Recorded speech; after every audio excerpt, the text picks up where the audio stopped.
Hello गाईस, तर आता मला तुम्हाला एक गोष्ट दाखवायची आहे. मी मगाशी माझ्या मैत्रिणीला कॉल केला होता आणि तिला बोलले होते की सगळ्यांचे बॉयफ्रेंड्स नवरे वगैरे घ्यायला येतात, माझाही नवरा मला घ्यायला येतो. पण मी सहज तिला बोलले होते की तुम्हाला घ्यायला ये आणि मी तुम्हाला दाखवते की ती मला.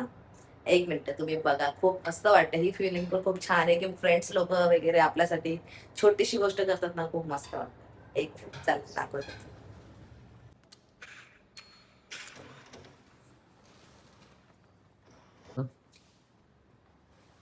खूप मस्त काढले.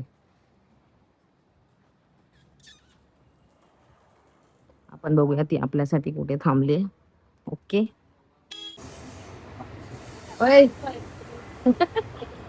घ्यायला आले तुम्हाला, मला घ्यायला आले. कोण आहे व्हिडिओ आहे. का मग तू काय केलंस? असंच तर गाईज माझी मैत्रीण आहे ना, गाडीने नाही चालत आले गेले चाल आली बाई, माझी जवळची एकदम जवळची मैत्रीण आहे माझी. तुम्हाला कुठे भेटली? तरीला कदर नाही माझी. मला लय लेटच आले, 15-20 मिनिटं थांबवतच ठेवले अरे मला. लय वेळ थांबलेले, आता जाऊ दे, आता आम्ही जाणार नाही, मस्त टाइमपास करणार. बाय.